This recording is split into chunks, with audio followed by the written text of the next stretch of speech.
తెలంగాణ హైదరాబాద్ను విస్తరించాల్సిన అవసరం ఉన్న నేపథ్యంలో ఇది చాలా ఉపయోగపడే అవకాశం ఉన్నది. మనం చూస్తే దక్షిణాది కుంభమేళగా గోదావరి పుష్కరాలు రాబోతున్నాయి. దాన్ని దక్షిణాది గోదావరి పుష్కరాలకు శాశ్వత ప్రాతిపాదికన ఏర్పాట్లు చేయాలని ముఖ్యమంత్రి రేవంత్ రెడ్డి అధికారులను ఆదేశించారు. బాసర నుంచి భద్రాచలం వరకు నదీ తీరం వెంట ఉన్న ధర్మపురి, కాళేశ్వరంతో పాటు అన్ని ప్రధాన దేవాలయాలను అభివృద్ధి చేయాలని స్పష్టం చేశారు. దక్షిణ భారత కుంభమేళా తరహాలో ఘనంగా నిర్వహించేందుకు ముందస్తు ఏర్పాట్లు చేసుకోవాలని గోదావరి పుష్కరాల ఏర్పాట్లు ముందస్తు సన్నద్ధతపై కమాండ్ కంట్రోల్ సెంటర్లో 2027 జూలై 23 నుంచి మొదలయ్యే గోదావరి పుష్కరాలకు దాదాపు 22 నెలల వ్యవధి ఉన్నందున శాశ్వత మౌలిక వసతులు అభివృద్ధి పనులపై ఇప్పటి నుంచే దృష్టి సారించాలని, ఒకే రోజు 2 లక్షల మంది భక్తులు పుష్కర ఘాట్లకు తరలి వచ్చినా ఇబ్బంది లేకుండా రహదారుల నిర్మాణం, వాహనాల పార్కింగ్ తగు అవసరాలపైన ఈరోజు ఏర్పాట్లు చేయాలని ముఖ్యమంత్రి రేవంత్ రెడ్డి అయినా ఎప్పటి నుంచి ఉన్నది మనకు 2027 జూలై 23. సో జూలై 23 2000 ఇంకా 2 ఏళ్ల తర్వాత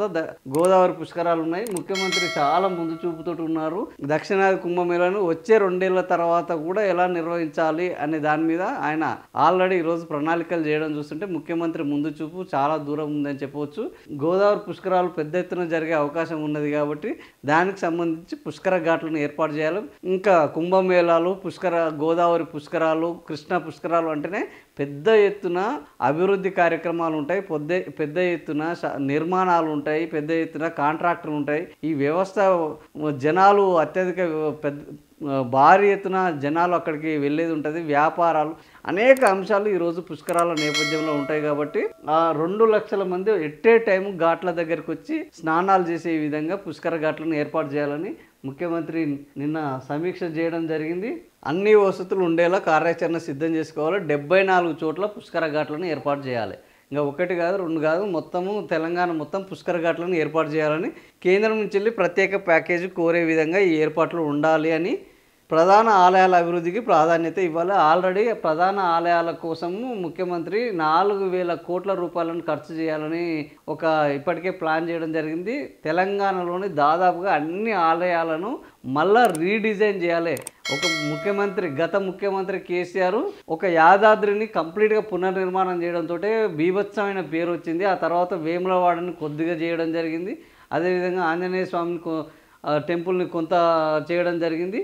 అయితే ఇప్పుడు రేవంత్ రెడ్డి అంతకు మించి అన్న పద్ధతిలో ఈరోజు ఆలోచన చేస్తున్నారు కాబట్టి అంతకు మించిన పాలన చేస్తాను, అంతకు మించిన అభివృద్ధి సంక్షేమం చేస్తానని ముఖ్యమంత్రి రేవంత్ రెడ్డి ఈరోజు అనేక హామీలు ఇచ్చిన నేపథ్యంలో హామీలను నెరవేర్చడం కోసము గోదావరి పుష్కరాలను ఆలయాల డెవలప్మెంట్ రెండింటిని లింక్ చేయడం జరిగింది. ఆల్రెడీ ఆలయాల డెవలప్మెంట్ను కూడా పూర్తి స్థాయిలో రీడిజైన్ చేయాలని అయితే ఆయన నిర్ణయించారు. అయితే ప్రస్తుతానికి నిధుల కటకట, ముఖ్యమంత్రికి ఆలోచనలు బ్రహ్మాండంగా ఉన్నాయి. ఈ తెలంగాణ ఏ విధంగా ముందడికి తీసుకెళ్లాలి, ఏ విధంగా అభివృద్ధి చేయాలి, ఎలాంటి సంక్షేమ పథకాలు అమలు చేయాలని. కాకపోతే ఏంటంటే నిధుల యొక్క కటకట చాలా తీవ్రంగా ఉన్నది. ఆ నిధుల కటకట వల్లనే ఈరోజు ముఖ్యమంత్రి అనేక అనుకున్నా కూడా అవి నెరవేరడం లేదు.